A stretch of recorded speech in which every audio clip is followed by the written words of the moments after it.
tubashimire. Indi detail rero ngeneye kumva ntabwo yavuzwe muri speech. Numvaga umunsi nzahura na chairman wa APR mu gihe kiri imbere kipe imaze kujya mu myitozo neza. Samiri nigeze ndumva narigeze kubikubwira. Nari kuzamubaza bisi yigeze kutubwira ko iburi minsi 45 ngigere mu Rwanda akaba hashize chairman wa APR wayivuze. Uyu nguyu hari nuko numvaga bimaze igihe akaba byabaye mu kwezi kwa kabiri. Iyo nari mu kiganiro itangazamakuru ni nko mu kwa mbere. Si ya press conference yabera hano kuri tennis mbere. Oya nagari kuri tennis. Yabivugiye hano yabivugiye kuri office yabo. Hano Kimihurura. Ni kuri office. Ya press conference Ruvuyanga dutumiyemo. Ndayibuka neza ko nategereje bisi sezo irarangira ntiyaza. Umva ko abisobanuye ejo rero. Narabikurikiye yabisobanuye muri exclusive interview avuga ko ngo aho batumiye iyo bisi naho nahise ntekereza ko ni stade nkurikije uko yabivuze.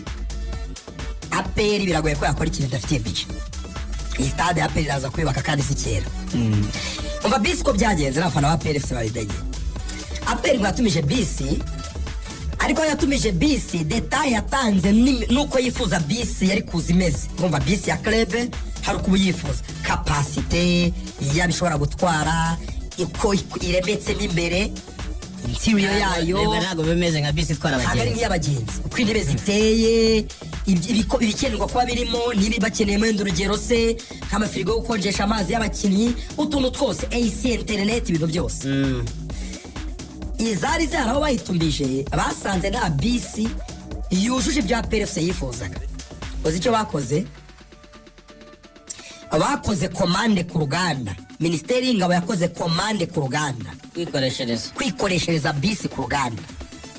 Chairman yavuze ko iyo bisi bakoresheje ku ruganda barimo kuyikora bayitegereje. Ntabwo yigeze yongera gupresiza igihe bizasaba ngo yagere, ariko yavuze ko iyo komande yakozwe ibikenewe byose byatanzwe. Ari ikibazo cy'igihe bisi ya APR iri ku rwego rwa za bisi tubona mu makipe akomeye ikagera mu Rwanda. Ibe aho umufana ntiyabanyuzwe. Igisobanuro cya chairman n'icyumvikana. Yaravuze ko bari babahaye amezi 9. Icyo gihe bayikomana hari mu kwezi kwa gatatu. Babaha amezi 9.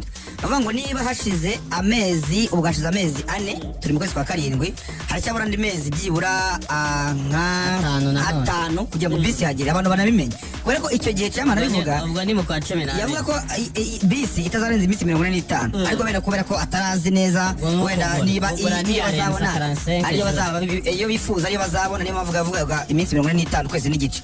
Ariko akurikije noneho detail yahawe nabagomba kubaha iyo bisi nuko n'uburyo bayifuza babaha amezi 9. Baravuga bati mwebwe mwitonde mutuze tubahe bisi mwifuza muduhe umwanya uhagije mwihanganire mugenda muri zo kwasiteri ntacyo bitwaye ku buryo igihe tuzabaha bisi itazateza ibibazo. Ubwo yanatekereza kuri yindi ya Rayon Sport uburyo yateje ibibazo. Umuntu yavuga ko wenda bari banayifashe mu buryo bwo guhubuka cyane kugira ngo wenda babahaze ibyifuzo by'abafana ariko batabanje kureba detail ese bayiguze bayishyuye ni bisi yabo byose bimeze bite. APR irashaka kuzazana bisi ivuga ngo twahoranye bisi ndibuka bisi ya APR yabayanditse ijambo inturo bayibuka cyane ya bisi ndende ngo bagomba kuzana no iruta yayindi babyihuse mubasha kuzana iyi munsi ya yindi bigateza ibibazo. Reka bitonde haragendanye n'imiterere y'igihugu cyacu mu minsi iri imbere Espoir ishaka kuzazamuka bakeneye bisi y'icyangugu ikagaruka nta kibazo branding niba ari bwiri gusora ibirango bishya ibyo ibirango bigomba gusohoka kuri ya bisi. Branding na mastika biroroshye babikora piramide kandagira Nyarugenge bugacya mu gitondo yakoze branding. Oya ariko ni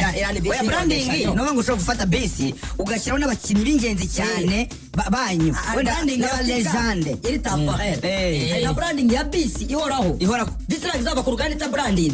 Mbese wavuga nk'ibi nyine by'amakipe aza mu Rwanda ka branding bisi byo koresha icyumweru kimwe no APR bisi izava mu ruganda branding zimeze neza. Ariko Lorenzo igihe APR izaba ifite bisi yayigendamo ifite stade yayo ikoraho imyitozo ikanahakirira match imaze kwibaka neza izana umukinnyi yitondeye kareba mu by'ukuri APR irashaka gukubita inshuro ya makipe yo mu karere. Buri APR yahoze isa nari ya mbere mu karere izi za Simba na za Yanga zidakora urumva nibwo izabigarutse neza uranyine izo details zose zigenda zizamo. Utekereza stade ejo nabonye plan yo kuvugurura gare ya Nyabugogo. Mujya muyibona iyo plan yo kuvugurura gare ya Nyabugogo none ishirongi kugira ngo iriya gare ya Nyabugogo niba imaze kuvugururwa umufana ashobora gukozaho tap and go akazamuka akagera Shyorongi nabo imodoka zo bajya ngo ntizongera kuri Shyorongi babatse gare n'undi hari hafi na stade hari gare umufana akozaho ikarita ava igiceri cy'ijana gusa avuye Nyabugogo agiye Shyorongi reba uvuye i Remera kozaho tap and kozaho ikarita ugere Nyabugogo ukozeho igiceri cy'ijana ugere Shyorongi ubundi rero ize ngo bade nko mu karere nko muri aka karere ka Sekafa ikipe igira stade ya si Vipers gusa mu karere kose kuko Tanzania bose bakina kuri Wanja Mkapa kandi ntabwo ari FM cyangwa ya ikipe igira stade yemewe na CAF ni Vipers yonyine St Mary's Kitende nayo ni ikipe igira stade noneho urumva ikindi kintu bashaka gukora nko mu ijambo rya CDS ku munsi w'ejo yavuze ko igitekerezo igitekerezo cyo gushinga APR bongeye kubyibutsa abantu ko cyazanywe na nyakubahwa perezida wa repubulika y'u Rwanda Paul Kagame cyari igitekerezo cye ubwo intego bari bagamije zari nyinshi ariko nyuma kukizana abo yagihaye bagomba nabo gutekereza ko yakize kugira ngo APR imenyekanishe ko mu Rwanda ari umupira w'amaguru cyangwa se imenyekanishe umupira wo mu Rwanda ingabo za RPA cyangwa za APR zari zifite base zifite ibirindiro bagombaga siporo n'umuco w'abasirikare bagomba kugira siporo na recreation morale hari igihe cyageze mu cyo bita ceasefire bari mu biganiro bagira nyine igihe cyo guhagarika imirwano batekereza ikintu nyine baba bakora nk'urubyiruko abenshi bari urubyiruko bagomba gukina n'imikino itandukanye ari naho havuye igitekerezo cyo gushinga ayo ma equipe nicyo cyavuyemo APR Football Club Armée Patriotique Rwandaise Football Club n'andi makipe nyine na za volley za basket ejo biri mu bintu nyine chairman CDS yongeye gushingaho hagati ndetse na ministre w'ingabo Honorable Juvenal Marizamunda mu byo baganirije abafana b'ikipe ya APR ukabona vraiment ari ibintu bibateye ishema kugira ikipe yavutse ku gitekerezo navuga kiri strong kiremereye gutyo giturutse ku muntu uremereye gutyo